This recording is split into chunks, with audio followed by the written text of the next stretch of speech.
because people can say what they want to say. The thing that became really, I think, the saddest part is when I began to say those things to myself, and I began to deny myself my truth and my, I think that's the sadness. And I had to really work on, um, not talking to myself in those ways, and not blocking myself off in those ways as well.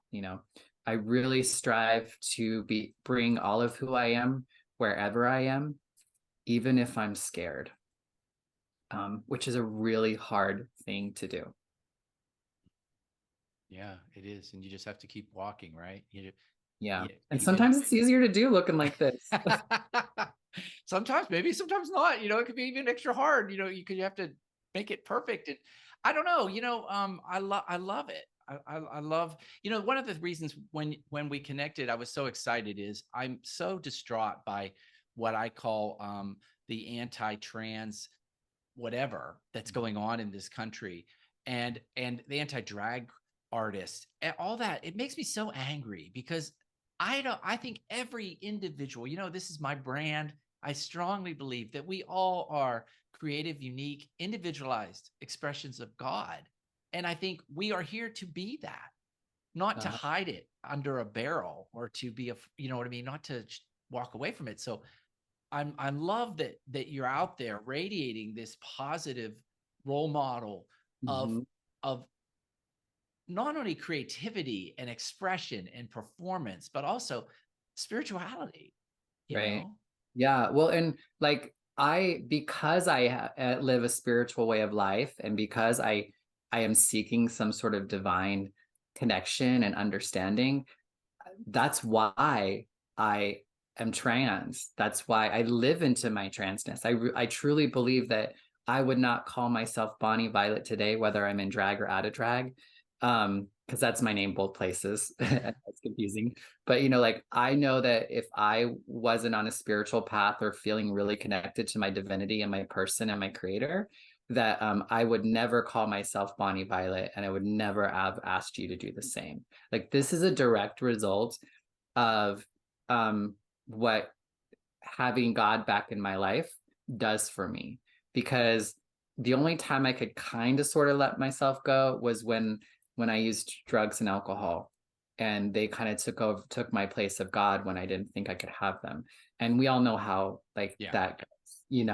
Like I'm grateful for the time that I had, because I do think it softened the blow of life, and it put me in spaces and places to where I could begin to see and love the fact that I was a queer person, um, because I didn't think that was possible. But I'm so grateful that I got out of it now, and because I think because I was able to get out of the substance use, because I was be able to kind of get into the light of life, I can express myself in all these ways.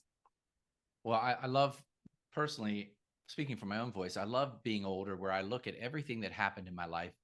Mm, There was a gift in it. Now that doesn't mean, people, that's a tricky thing to say because people are like, what do you mean when you were beat up about, but there's not, I'm not disqualifying that it was a horrible experience, things that I've had, some of the things that have happened, but there were also such a gift in learning about myself, and you having the compassion to connect with people across all those barriers, whether it's HIV status or addiction mhm. or transness, is incredibly wonderful. I had to really come and believe that I got to be a part of my creation. I am a co-creator with my creator. Like for so long, I was just created by all the things that happened to me. And so all the things that, the traumas, the abuses, all those things that came at me, they created this, say, I don't believe in brokenness, but this perception of brokenness and separateness and just not goodness was created in me because I let everything else around me tell me who I was. And like it chipped away at me and left me as this creature from that. Whereas like, no, I get to decide how those things are going to impact my life. And I can fill in those chips, or I can put a rhinestone on it, or I can do what, like, I have agency in my own creation. And I believe that with my creator today. My creator didn't just create me, and put me in my mother's womb. Like my creator is with me today. And I have a different relationship with creator as well. You know, I used to think I had to go like, hey, God, could you go over there and like fix that? As where now it's like, hey God, let's go do this thing. You know, like let's go help out this community, or let's go talk to mom, you know? Like instead of like saying, hey God, could you fix that for me? You know, so that then I can enjoy it. So I love having that sort of a relationship with God. And because I can have that relationship with God or creator, I can begin to have that relationship with people.